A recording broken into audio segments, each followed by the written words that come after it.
Man's nature consists of two things, suffer and act. To hunger is to suffer. To fear hunger is to suffer. To eat is to act. To work for food is to act. Because everything can be reduced down to these two concepts, manipulation of reality is possible through subversion of belief and perception. A want can become a need, and vice versa, depending on perception. It's even possible to need immense suffering. For example, a man may need starvation if he believes all his food has been poisoned. If he believes his food is poisoned, he will not test this because only a fool would. And only when starvation brings him to the brink of death, when no other option remains, will he eat. An act like intentional starvation can only come about from one of two things, insanity or influence. And if the reason for his intentional starvation turns out to be influence, that influence is subversion. This sort of trickery seems too severe and malevolent to be possible. But it's merely the belief in something that is untrue. Take the statement, "the sky is blue." What a mundane, obvious, almost useless statement. If I were to say, "the sky is red," that would be far too much. The mind suspects it is being wrongly influenced and will refuse the information. If I were to say, "the sky may not be blue," the mind may have doubts, but it will still refuse the information.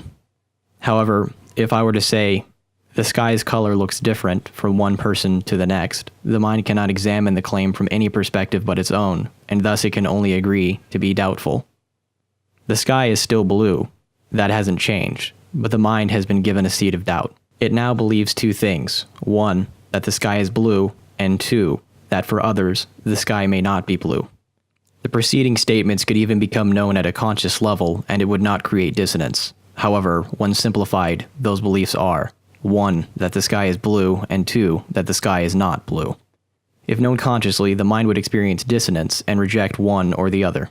The trick is to make sure the mind does not understand consciously that it believes two opposite things at once, and, because dissonance must be resolved, push the mind toward the one that harms it, which of course, the subverter has already decided on. With dissonance firmly seated, one belief or the other can and will be reinforced. If day in and day out, the person hears talk of the sky's apparent color discrepancy, the person will suffer, frustrated with his inability to know for certain whether other people truly see a different color when they look to the sky. So the person will do the only thing he can in order to alleviate the suffering and find the truth. He will ask others whether they see the sky as blue. He will actively search out an answer to a question he already knows. The subject might ask something to the effect of, "Is the sky blue?" or "What color do you see the sky as?" At this point, the person has gone from believing without a doubt that the sky is blue to asking with his own voice whether it truly is. If the person were to ask another person who has been presented with the same doubt whether the sky is blue, confirmation bias would set in. It may be blue, depending on who you ask. For some it is, for others it isn't. Now, these two have been overtaken by subversion, and they finish the process by interacting amongst themselves. If the person who planted the initial seed of doubt was just a fool, only a fool would believe him, and nothing of value will have been lost. If the person who planted this seed intended for these people to wrongly believe the sky is red, that is subversion. It would be considerably difficult to cause a meaningful change in decision-making when the sky's color is the matter, but the sky's color is not the matter, not even in the given scenario. Belief that things are not as they seem, regardless of fact, that is the matter. The subverted could look at the sky, see it is blue, know it is blue, remember that he believed it was blue. With all his mind, he will believe that it is not. When he walks in a public area, it may cross his mind that some number of pedestrians do not see a blue sky, and he is comfortable with this. Worst of all, he would now consider the belief that the sky is green. After all, he can't know for sure if it isn't. If this scenario seems unlikely or outrageous, the real world is much worse. Prior to somewhere around 2015, there was no public debate about how many genders there are, as it was known, without a doubt, that there are two. Now, it has become a social badge of honor to declare with confidence that there are only two genders. The claimant feels that he is going against the grain, stepping into the fray. He's a champion for others like him. He has the courage to say that there are only two genders. The sky is blue, he defiantly states. Prior to just a few years ago, it would have been silly for him to make such a claim and feel bold. The defiant man who states that there are only two genders believes that he has not been subverted, that he sees reality for what it really is, but he is no more a champion of reality than the ones who believe that there are 1,000 or more genders. The champion believes that, proudly gloating that he believes an obvious fact will change anything, that he is doing his duty as a member of society by stating the obvious and patting himself on the back. The champion does not understand subversion. He thinks the subverted are just fools, and while some may be, subversion cannot take place with a crowd of fools, because they will always be a crowd of fools. The champion must see the subverted for what they are. Pitiful people that used to be his fellow man, but he doesn't. Statement of obvious fact will pull some of them out of the mud, but he cannot tell those who can be saved apart from the hopelessly lost. So what does he do?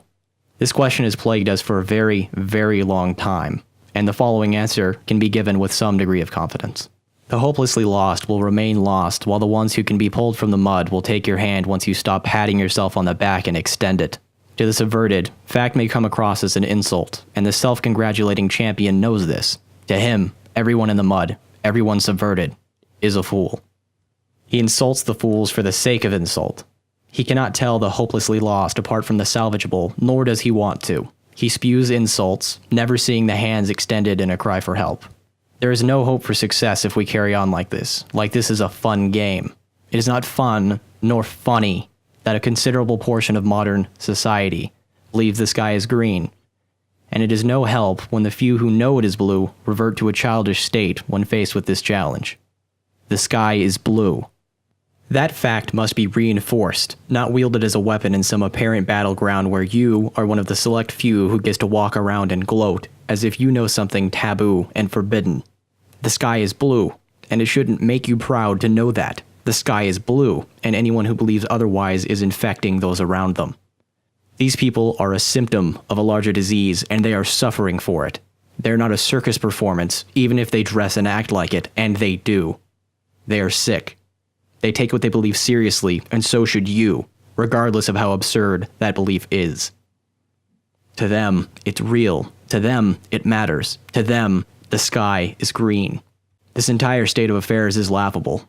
That's true. It has to be. We suffer, and so we laugh to alleviate the pain. But we laugh far too much. We are meant to suffer through this, to endure the pain of watching everything good and everything we love be torn apart and ripped away.